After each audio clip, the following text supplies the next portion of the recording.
MAGA is outraged at the press secretary about Donald Trump's lies. Here we go. Okay, now let's analyze this from, let's just say, the perspective of common sense.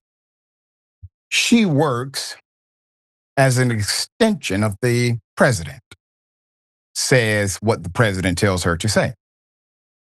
MAGA has turned on Miss Karoline Leavitt after she claims the president is a promise keeper. Well, why not turn on the president? She's simply an employee of the government.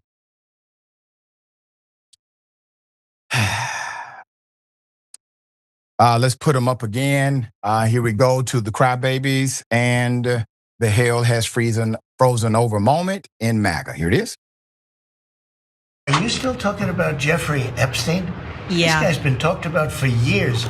You're asking, we have Texas, we have this, we have all of the things. And are people still talking about this guy, this creep? Yeah, we are. Good grief. That was no bueno, guys.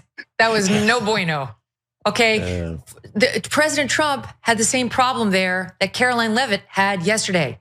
The dodge should not be obvious. What is most compelling to me, by the way, about the Trump filibuster is that it requires us to be so gaslit that we completely forget that nobody made more of a show of the Jeffrey Epstein files and the release of those files than the person sitting to the right of him, Pam Bondi. That's why we're here. Pam Bondi was the one who notoriously handed out binders to a bunch of online influencers on February 27th. These things always come across and then they just disappear. And it's very frustrating for the American people. Epstein. Yeah, I mean, I just said Epstein. It's like, where did this guy go? Where did that whole case go? Where did all the files go? They just went nowhere? No one even believes that. So now by coming in and being part of the cover-up, the Trump administration has become part of it. I mean, it's just, you cannot see it any other way. So I just got to the office. I'm going to go throw up, actually. And this only happens every few years when something really, really bad happens or something. I mean, I'm physically going to puke probably right now. My mouth is watering right now. Because I have integrity.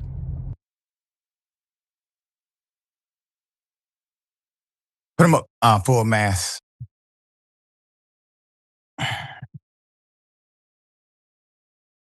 Megyn Kelly says the dodge should not be obvious.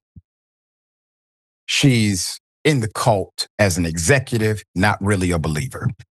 Candace Owens says, well, you know, we are being asked to be so much more gaslit than normal, meaning she knows it's a bunch of gaslighting in the Trump MAGA team.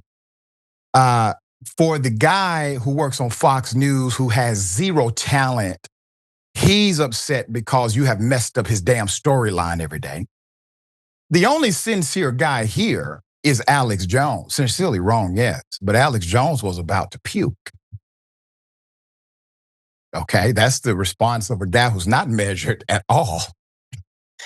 Listen, man, I'm not the I told you so guy. I'm glad you all are coming around to the reality of what has happened. We also know that Democrats, as far as their messaging to MAGA, should talk about nothing but Epstein, nothing else. Damn it, don't blow this. When you talk to MAGA, talking to the Democratic executives and all of the strategy pundits and commentators, and also to those advocacy groups that need that particular demographic of voters, disillusioned individuals who, for many years, they have been fed up with politics in general. Talk about nothing but Epstein. This is their soft point. This is the pivot area. This is unlike anything we've seen. Once again, Democratic strategist, speaker, to our dear brother, please don't blow it. You have a great opportunity here, man. to really be in charge. You can flip Congress. You can do the whole thing.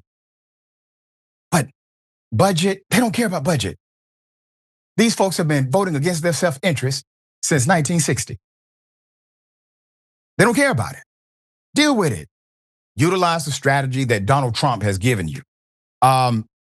Here's how it began. Earlier this year, Trump officials invited not real media correspondents in the sense of journalists or people with integrity. It's okay to be independent media, and it's okay to have bias in your opinion commentary, but none of these people were independently credible, okay? So they invited a bunch of non-credible individuals to the White House. Why were they there? According to the White House, they were there because this would be the first release of new information on the Epstein case. Wow.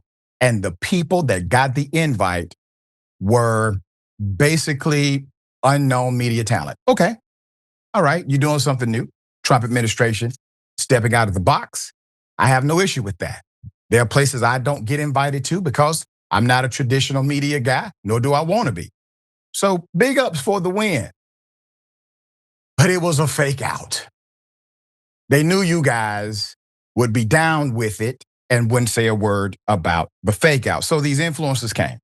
They got this big binder. Binder said Epstein files, phase 1. Phase 1. Embarrassingly, there was nothing new in the file. Even though Attorney General Pam Bondi herself claimed in February that she had Epstein's, quote, client list. And it was sitting on my desk right now. She said this on Fox News. Okay? Client list. Can I say this? Everyone in MAGA and truly outside of MAGA agreed Epstein was a trafficker of human beings, trafficker of children at that, was actually arrested and prosecuted for facilitating prostitution in the state of Florida. However, he got a sweetheart deal because of a call that happened that we are unaware of based on the prosecutor who was prosecuting the case. He could not share all details on that. So there's no ambiguity.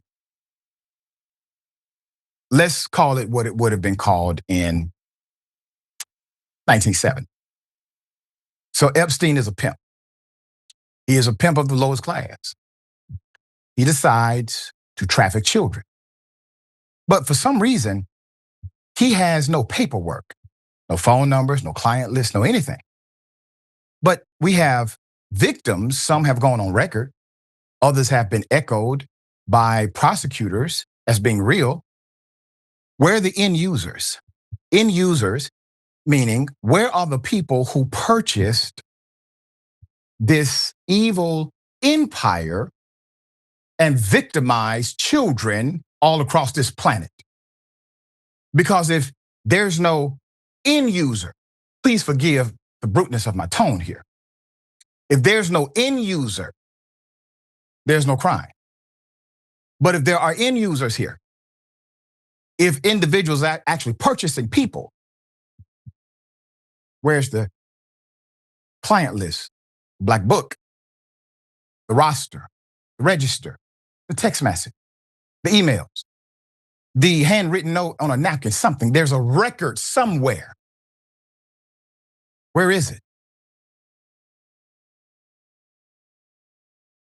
Then on Sunday, Axios broke the news about the FBI sending the Justice Department a memo saying that after an, quote, exhaustive review, there was no credible evidence that Epstein, quote, blackmailed prominent individuals as part of his action.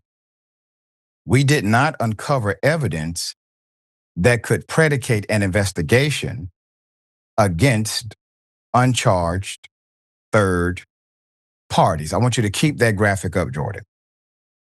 Look at their quote. An exhaustive review, and there was no credible evidence. Who weighed the credibility here? meaning there was evidence. They utilized the qualifier term. They deal in the world of evidence or evidentiary quality. Weighing the quality of the evidence is typically up to the judge. That's why you file a motion to either enter or a motion to suppress what? Evidence. So who judged the credibility of the evidence? Who was in charge of that? Because they disallowed it, obviously, and obviously it is present. In addition to that, they also said they could not find individuals blackmailed or prominent individuals who were blackmailed. Prominent? What about just individuals, period? Maybe not as prominent as, I don't know, politician, business owner, maybe just a wealthy family outside of the country. Maybe you start there and let the dominoes fall as they may. There's more. Then Leavitt, the press secretary, smugly bragged about a report in a conservative leading Washington Examiner that said new voters find Trump trustworthy. But needless to say, her tone, death boast, totally backfired on her. Trump seen as a rare promise keeper, especially with new voters, the Post said on X with a link to the story. And then the backlash came, and not just from prominent media figures. The backlash was significant. MAGA, you're a liar, release the names of the Epstein, and then utilize the sexual assault term. Mike says, what promises? No new wars, then bombs Iran. Cut the deficit, but he increased it by 3.3 trillion. Cut government spending, but increased. Said we would have a ceasefire in Ukraine, then funds them with weapons a day ago. Called Netanyahu the greatest man alive who's committing genocide.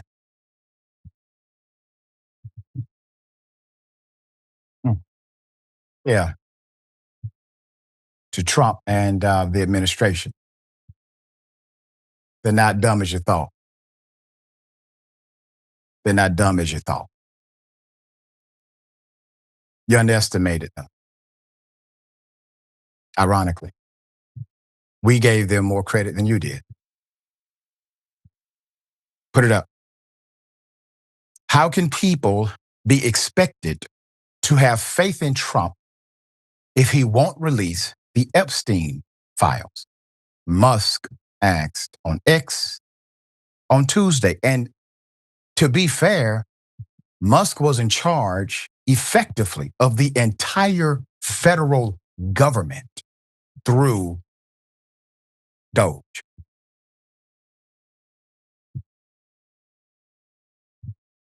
All right. Hell of a thing. Yasmin, thoughts here?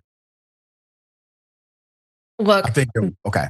Oh, yeah. Yeah. Like they've got to be mad at someone, and it can't be Trump. It will never be Trump himself directly, right? Trump in their minds is just the guy who is doing his best to rein in all of these people who work for him, who drag his name through the mud, who do such a bad job of representing him. In their minds, Trump is the real victim here, right? He is trying his best to surround himself with the best people, but it's hard when no one is just as good as Trump.